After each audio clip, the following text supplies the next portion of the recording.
ठीक आहे.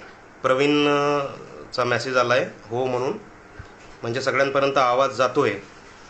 फक्त रिप्लाय देणारा प्रवीण एकटा आहे. ठीक आहे, बाकीचे ऐका.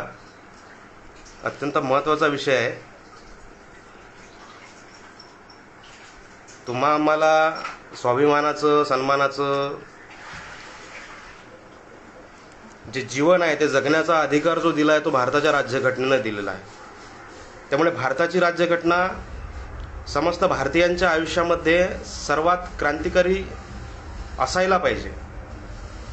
कारण तुमचं आमचं जे सन्मानाचं जीवन आहे ते भारतीय राज्यघटनेनं तुम्हा आम्हाला प्रदान केलेलं आहे.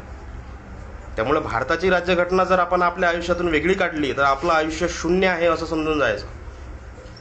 म्हणजे हजारो वर्षापासून खिचपत पडलेला जो बहुजन समाज होता, आणि नुसता बहुजन समाजच नाही तर या देशातला प्रत्येक नागरिक, या देशामधला प्रत्येक व्यक्ती, या देशामधली जनता, मग तो या भारतातला नागरिक असो किंवा नसो, आणि सर्वात महत्त्वाचं म्हणजे स्त्रिया, अल्पसंख्याक, या सगळ्यांना जर सन्मानाचं जीवन जगण्याचा अधिकार कोणी दिला असेल तर ती फक्त भारताची राज्यघटना आहे.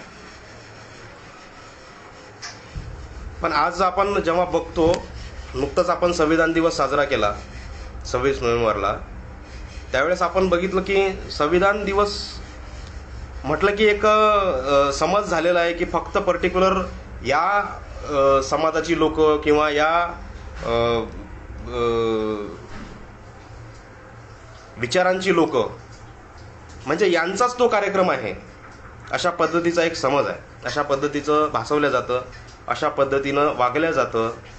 म्हणजे संविधानानं जे काही परिवर्तन केलेलं आहे, संविधानानं ज्या काही आमूलाग्र बदल समाजामध्ये केलेले आहेत, लोकांना सन्मानाचं जीवन दिलेलं आहे, लोकांना जगण्याचा अधिकार दिलेला आहे, चालणं, बोलण्याचं, वागण्याचं, लिहिण्याचं, राहण्याचं, विचार करण्याचं जे काही स्वातंत्र्य दिलेलं आहे, जी समता तुम्हा आम्हाला दिलेली आहे, जो न्याय दिलेला आहे, जी बंधुता दिलेली आहे, ती फक्त आणि फक्त एका पर्टिक्युलर लोकांनाच दिलेली आहे का संविधानाने?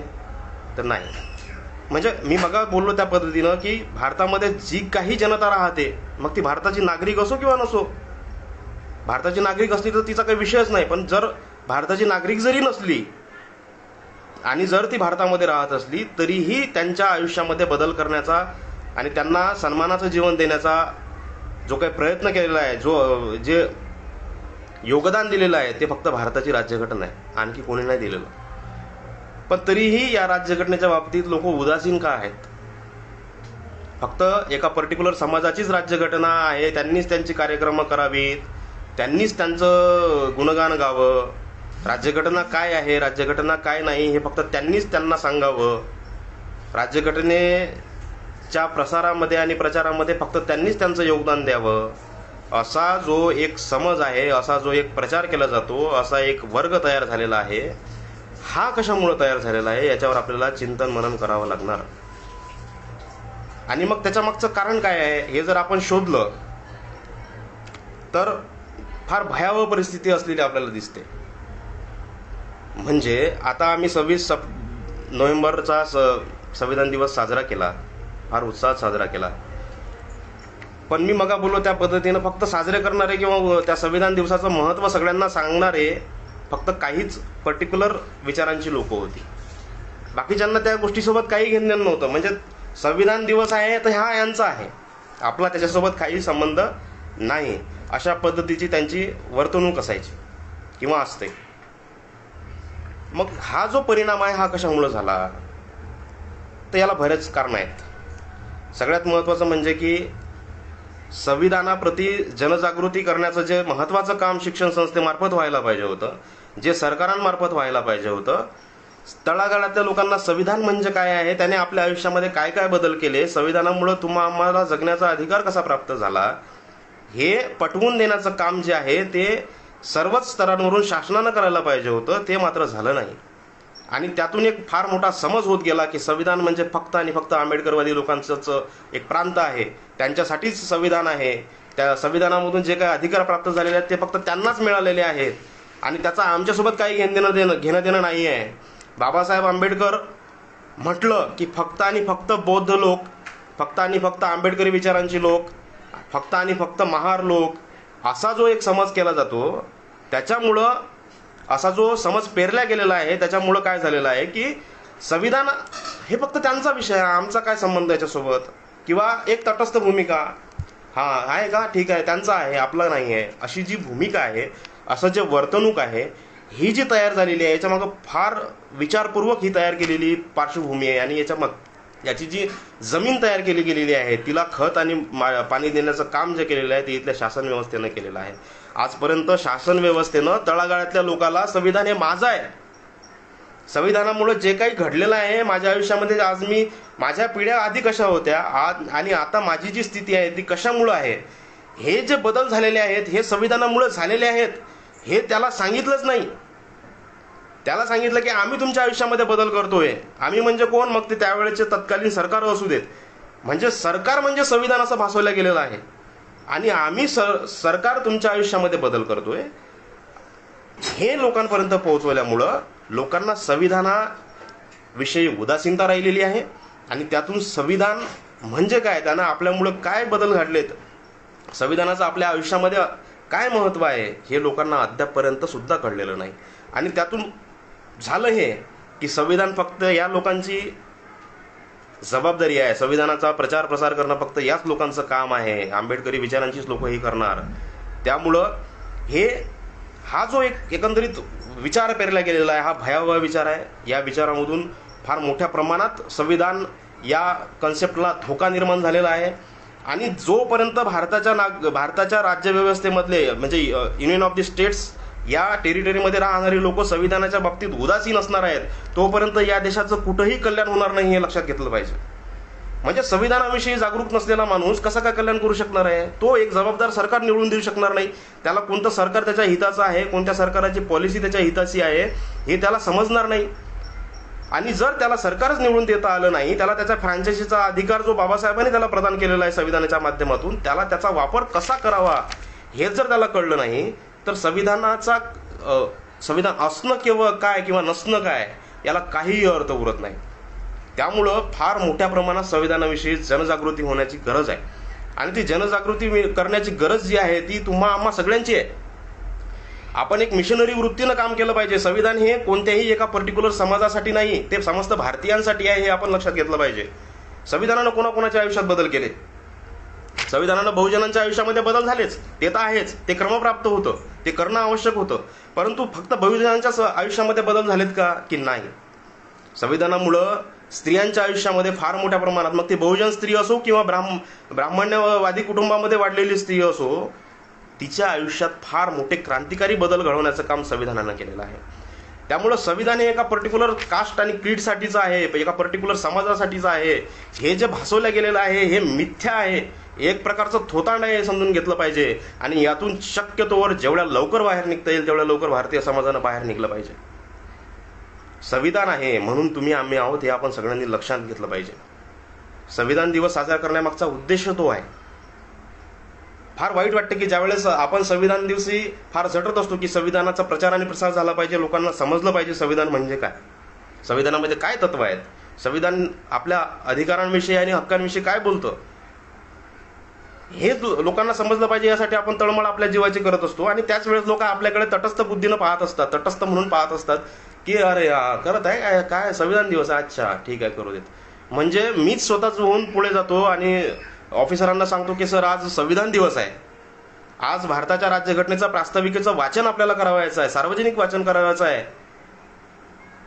तेव्हा कुठं त्यांना समजतं की नाही आज संविधान दिवस आहे, आणि तेव्हा ते म्हणतात अच्छा अच्छा ठीक आहे मग करूयात. तोपर्यंत ते स्वतः इनिशिएटिव्ह घेत नाही. आणि ते पण मलाच म्हणावं लागतं.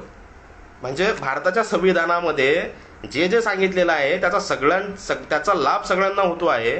परंतु संविधान दिवस आहे किंवा संविधानाविषयी आपल्याला आता संविधानाच्या प्रास्ताविकेचं वाचन करावायचं आहे, संविधानाविषयी उपक्रम आपल्याला राबवायचे आहेत, हे सांगण्याचं काम मला करावं लागतं किंवा आंबेडकरी विचाराच्या समाजाला करावं लागतं. तिथं तो समाज पुढे येतो आणि त्यालाच पडलेली आहे संविधानाबद्दलची सगळी जी काही चिंता आहे ती त्यालाच पडलेली आहे. असं एकंदरीत आजचं वातावरण आहे. आणि मग ही फार खेदाची गोष्ट आहे. संविधानाविषयी अशा प्रकारची जी बुद्धिमत्ता आहे लोकांची, ती फार नुकसानकारक बुद्धिमत्ता आहे. आपण जर युनायटेड स्टेट्स ऑफ अमेरिकेमध्ये गेलो, इंग्लंडमध्ये गेलो, जर्मनीमध्ये गेलो, फ्रान्समध्ये गेलो, स्वित्झर्लंडमध्ये गेलो, जापानमध्ये गेलो, तर ही लोक त्यांच्या संविधानाविषयी इतकी प्रॉम्प्ट आहेत, इतकी विचारपूर्वक संविधानाचं वाचन करणारी लोक आहेत आणि इतक्या विचारपूर्वक संविधानानुसार वागणारी लोक आहेत. त्यांच्या संविधानाविरोधात जर काही जरी थोडं व्हायला गेलं तरी ही लोक फार मोठ्या प्रमाणात जागरूक होतात आणि शासनाच्या विरोधात बंड करून रस्त्यावर उतरण्याचं काम करतात. ते भारतामध्ये अजूनपर्यंत तरी झालेलं नाही. त्यामुळं फार समजपूर्वक आपल्याला संविधान म्हणजे काय हे आपल्याला समजून घ्यावं लागेल. संविधान समजून घेताना आपल्याला संविधानवाद म्हणजे काय ते समजून घेतलं पाहिजे आणि संविधानिक नीतिमत्ता म्हणजे काय ते सुद्धा समजून घेतली पाहिजे. आपल्यासाठी नव्या कन्सेप्ट नाही आहेत ह्या. संविधानवाद म्हणजे काय आणि संविधानिक नीतिमत्ता म्हणजे काय. संविधान प्रत्येकच देशाला संविधान आहे. आता तालिबान शासनामध्ये आलं अफगाणिस्तानमध्ये, त्याचं पण संविधान असणार आहे, बरोबर की नाही. म्हणजे एखाद्या राज्याची राज्यव्यवस्था कशी लावायची याच्याविषयी जे लिखित नियम असतात त्याला संविधान म्हटलं जातं. ही संविधानाची एक साधी सोपी डेफिनेशन आहे.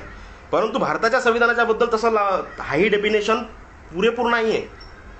म्हणजे भारताचं संविधान जे आहे ते कल्याणकारी संविधान आहे, कल्याणकारी स्टेटची निर्मिती करणारं संविधान आहे आणि म्हणूनच भारतातल्या लोकांना मूलभूत हक्क दिलेले आहेत, मूलभूत अधिकार आहेत, मूलभूत कर्तव्य आहेत.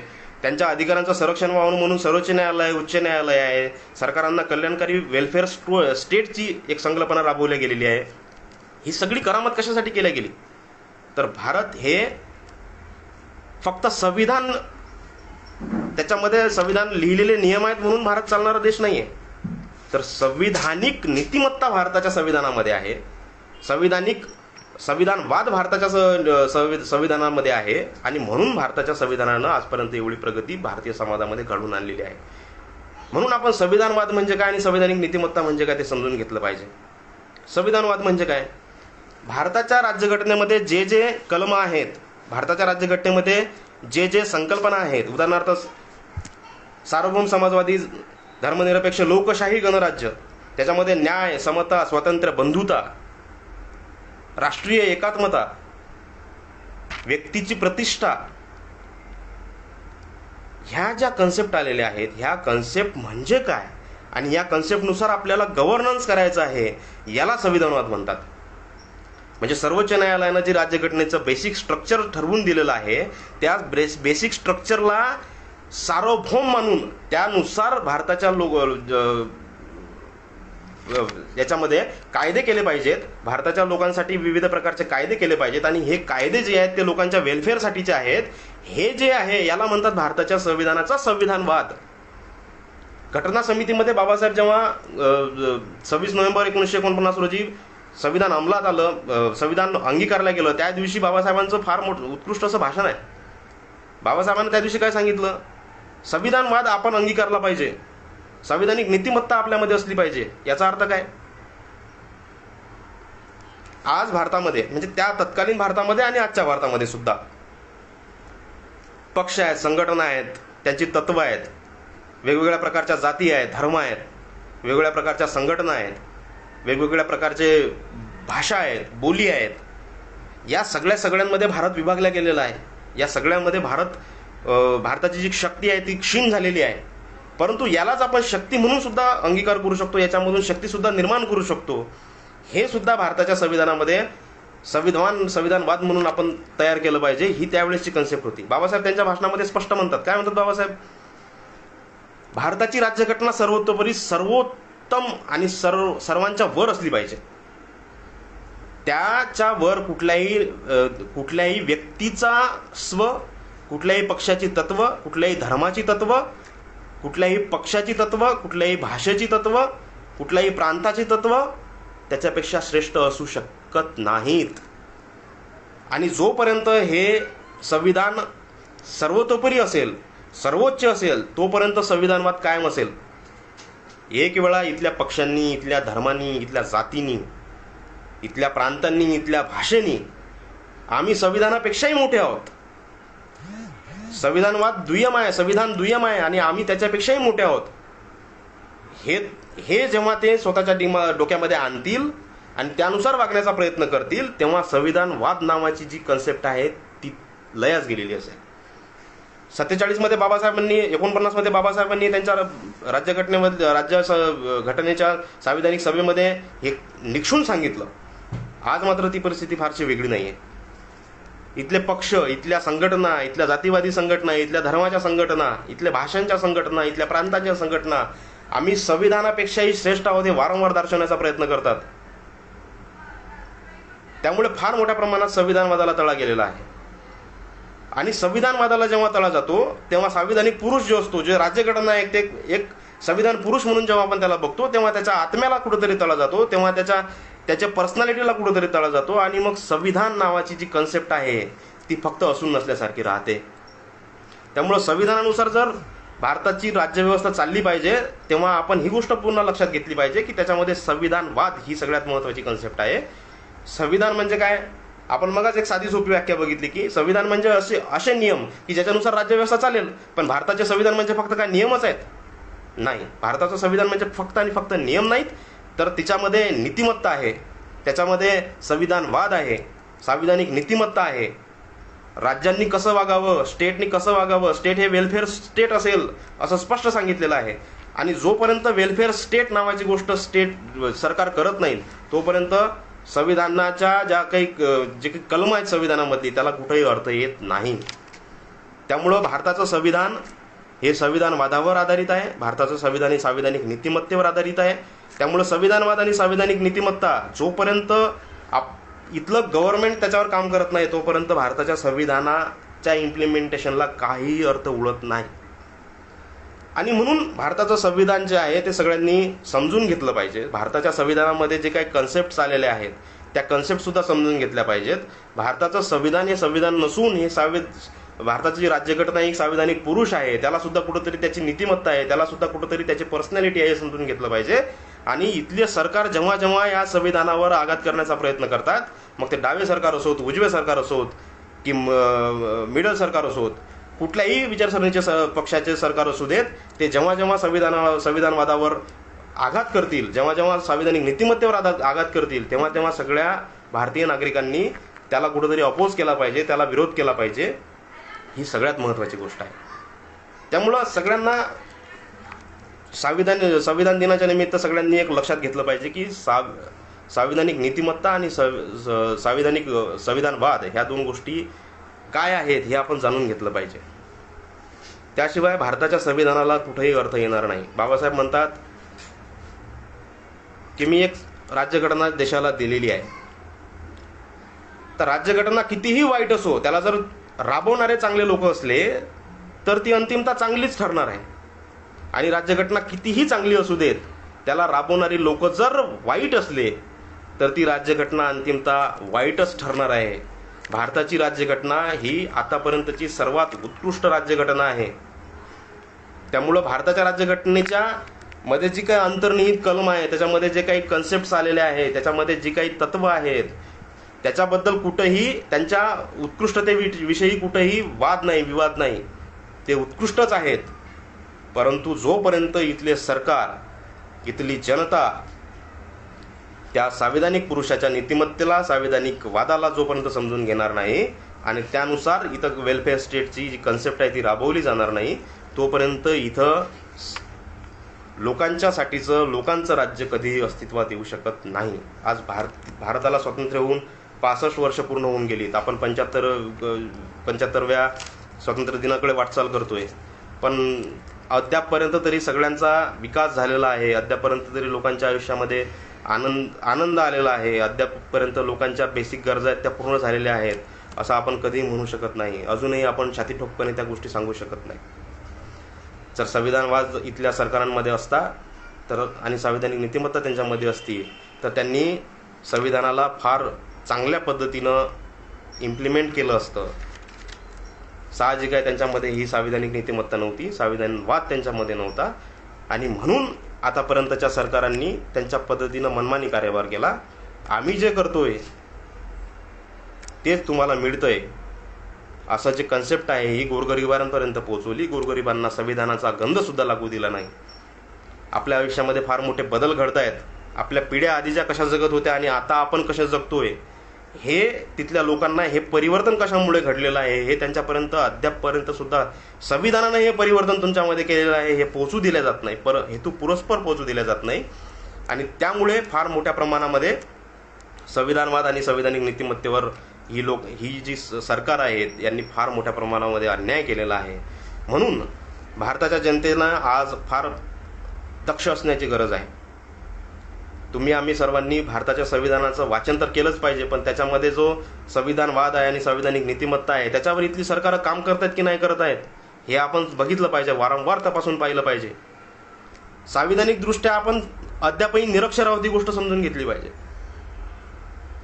आपण साक्षर आहोत, ते लिहिण्या वाचण्याचं आपल्याला नॉलेज आहे, पण आपण संविधान किती अभ्यास करतो संविधानाचा, संविधानामध्ये काय काय कन्सेप्ट सांगितलेले आहेत ते आपल्याला किती माहिती आहेत.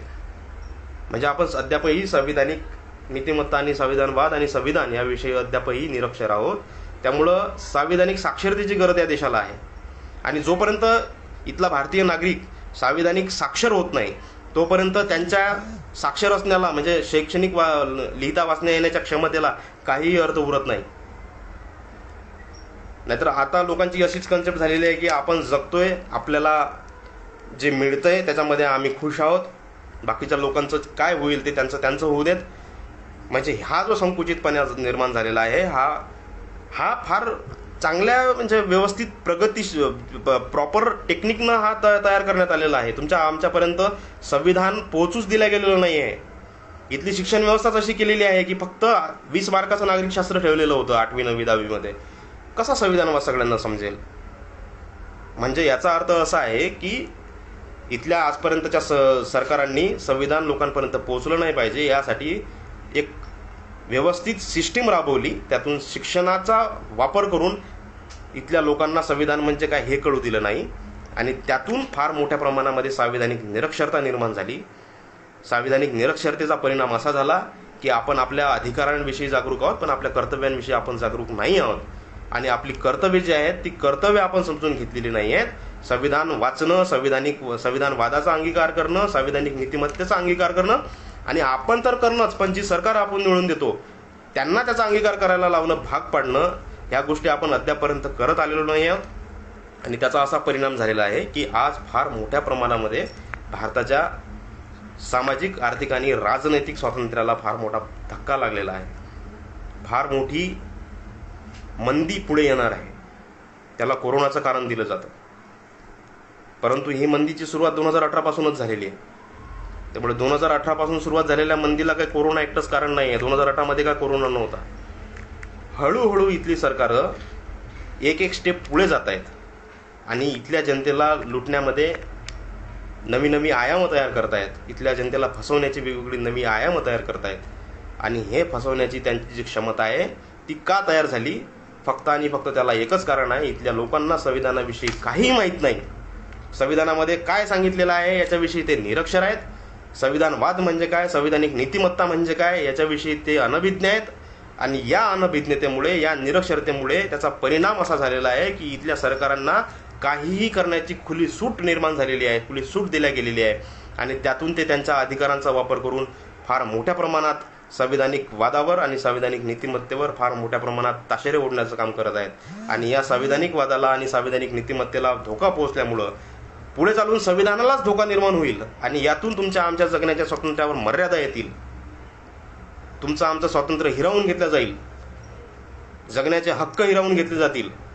तुम्हाला आणि आम्हाला आणखीही 5000 वर्षाच्या गुलामगिरीमध्ये अजूनही ढकलल्या जाईल. त्याच्यामुळं हा दिवस फार दूर नाही. जर आपण जागरूक झालो नाही ना संविधानाच्या बाबतीत आणि संविधानिक वादाच्या आणि संविधानिक नीतिमत्तेच्या बाबतीत, तर हा दिवस फार दूर नाही आहे. त्यामुळं सर्व भारतीय नागरिकांचं एक फार मोठं कर्तव्य आहे. त्यांनी संविधानवाद म्हणजे काय आणि संविधानिक नीतिमत्ता म्हणजे काय समजून घेतली पाहिजे.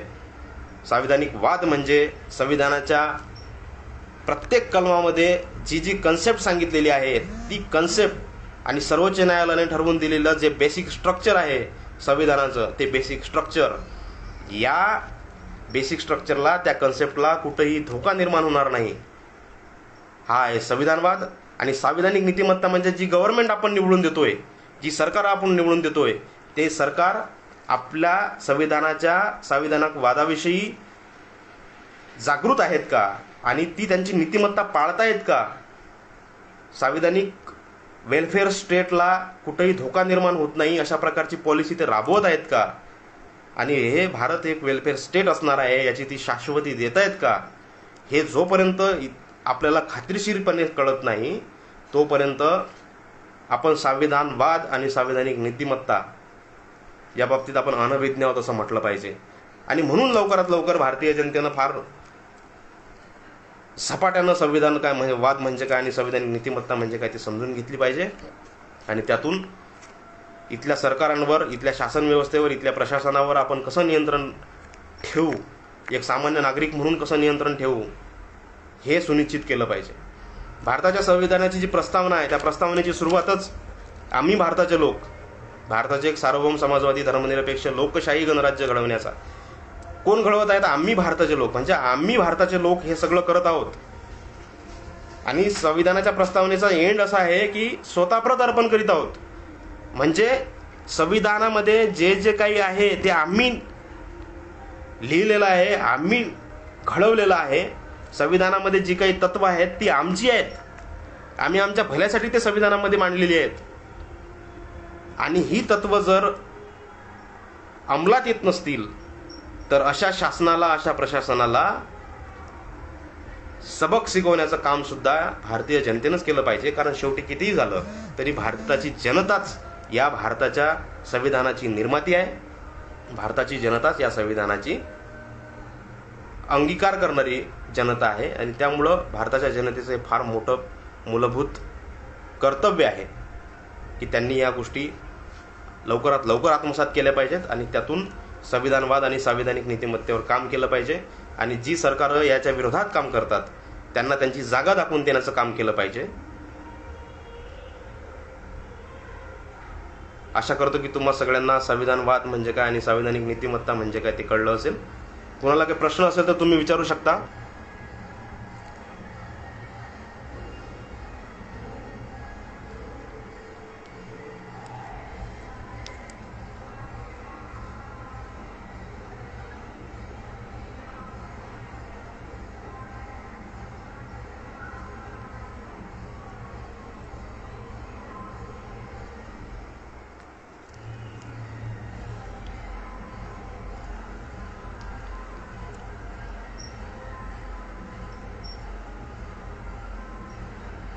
ठीक आहे. तुम्हाला आशा करतो की संविधानवाद म्हणजे काय आणि संवैधानिक नीतिमत्ता म्हणजे काय ते कळलं असेल. खरं तर ही आम्हा सगळ्यांची जबाबदारी आहे की संविधानानुसार भारताचं राज्य कसं चालेल याच्यावर लक्ष ठेवणे. आणि जर संविधानानुसार, संवैधानिक नीतिमत्तेनुसार आणि संविधानवादानुसार जर हे भारताचं राज्य चालत नसेल तर इथल्या सरकारांना त्यांची जागा दाखवून देणे हे. आणि त्यासाठीच आपल्याला मतदानाचा अधिकार दिला आहे ना. मतदानाच्या अधिकाराचा अर्थ काय? मतदानाचा अधिकार काय सांगतो? मतदानाचा अधिकार त्यासाठीच दिलेला आहे की जी सरकारं आपल्या संविधानाविषयी जागरूक आहेत आणि संविधानानुसार काम करत आहेत त्यांना निवडून देणे आणि जे त्यांच्यानुसार काम करत नाहीत त्यांना बाहेर काढणे.